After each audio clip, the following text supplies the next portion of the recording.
En realidad, todo este aire que está alrededor nuestro, o incluso que nos atraviesa el cuerpo, en realidad son nubes de datos que están ahí físicamente, ¿no? Aunque nosotros no las veamos.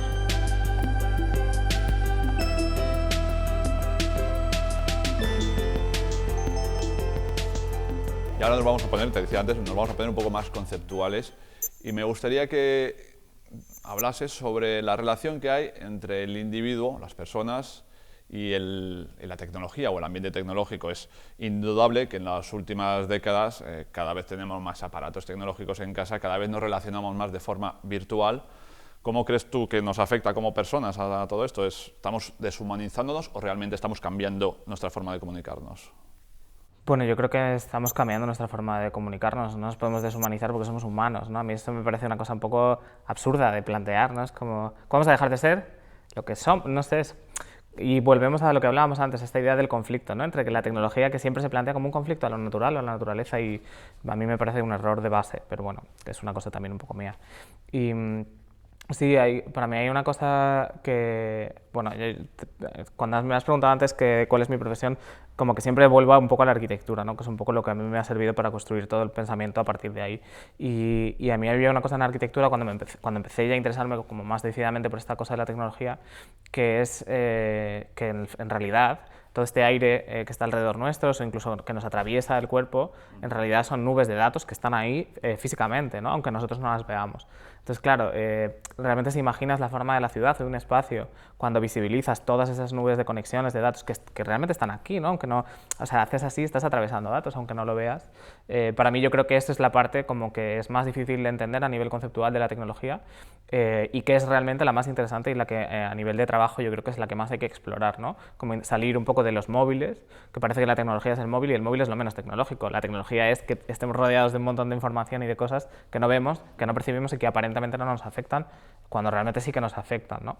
En el mundo del arte, obviamente siempre el arte ha estado ligado, digamos, a la tecnología, desde un pincel, que se puede considerar una herramienta tecnológica en su momento, a tal. Pero claro, ahora llegamos a un momento en el que hay una curva exponencial de conocimientos tecnológicos.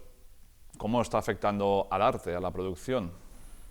Pues a ver, a la producción, esto también es como más a nivel personal, ¿no? Como desde Hiperestudio hay una cosa que nos interesa mucho en las instalaciones que se pueden categorizar más como artísticas dentro de nuestro trabajo, que es la capacidad de incorporar a otras personas, ¿no? Digamos que hasta ahora el arte siempre ha sido como muy unidireccional, ¿no? Como que un artista producía una obra y esa obra el consumidor la consumía, ¿no? O la veía, o la tocaba, o la escuchaba, o lo que fuera, salvo, por supuesto, esto es súper generalista, ¿no? Hay muchísimas excepciones, pero es el gran, ¿no? Hasta que empezó como esta cosa tecnológica como más fuerte, era un poco así el proceso, y ahora el proceso se invierte, ¿no? Digamos, en nuestro caso, además de una forma muy radical, nuestras obras no existen si no hay un activador que entra en su campo de acción, ¿no? Nosotros siempre definimos que nuestras obras son como campos de acción que se ven alterados por la presencia de los seres humanos o los objetos o las cosas.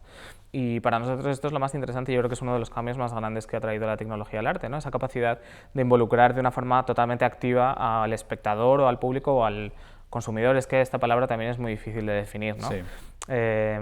Podemos llamarle receptor, a lo Al mejor. receptor, sí. Pero sí, para mí es una de las cosas más interesantes, ¿no? Esta capacidad de involucrar a otros. Esto, claro, también afecta al modelo de consumo del arte, ¿no? Que es algo que normalmente no se habla, ¿no? Porque es la parte un poco más fea del sector. Pero claro, no es lo mismo ir a un museo, o sea, no es lo mismo comprarte un cuadro que comprar una pieza de arte digital, ¿no? Que es verdad que ahora mismo está toda esta revolución de los NFTs y todo este jaleo, pero en general, digamos que la traducción al mercado ha sido convertir el arte digital en una experiencia, ¿no? En museos interactivos, en intentar como desobjetualizarlo, ¿no? Como ya no es un objeto de arte digital, no es un objeto de arte, sino que es una experiencia que te envuelve y con la que tú pues, modificas tu percepción del mundo un poco, ¿no? Entonces esa línea a nosotros nos interesa más que la de producir objetos. Pero bueno, también un poco por interés propio, ¿no? Yo creo que es una de nuestras líneas de investigación y que vuelven a tener mucho que ver con la arquitectura, ¿no? Con cómo va a ser el espacio cuando realmente la tecnología esté realmente implementada, ¿no? En nuestros hogares, que ya lo está, ¿no? Pero cuando demos otro paso, cómo van a ser nuestras casas, si van a ser igual que son ahora o no, cómo va a ser la ciudad. Y esto nosotros lo trabajamos mucho desde el mundo del arte, ¿no? Como utilizando nuestras instalaciones casi como objetos de especulación, ¿no? Como ensayos de lo que podría llegar a ser, a veces más interesantes, a veces menos interesantes, a veces más fructíferos, a veces menos, pero sí como con esta idea de experimentar hacia el futuro, ¿no?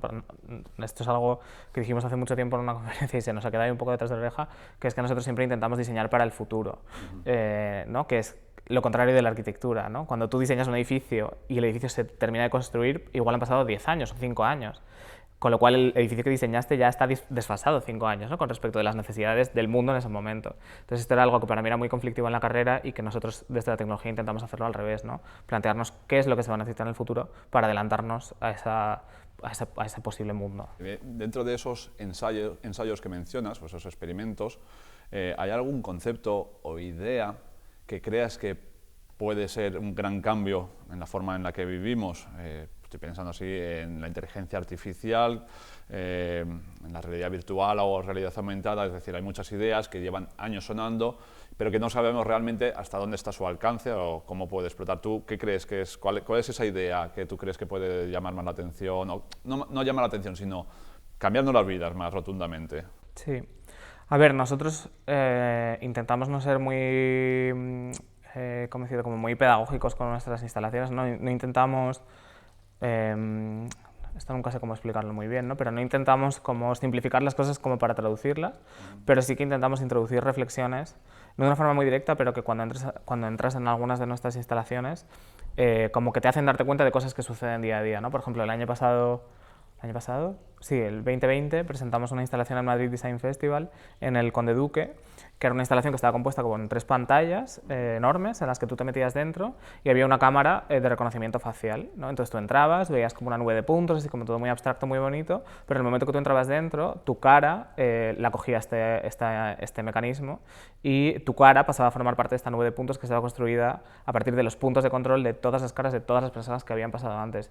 Y eso que sucede en nuestra instalación de modo artístico sucede cada vez que vas a un aeropuerto, cada vez que entras en cualquier oficina que tenga una cámara, ¿no? Entonces, de repente visibilizar esa nube de datos que es aparentemente inocua y súper nice y siempre como en pos de la seguridad, pues para nosotros es interesante, ¿no?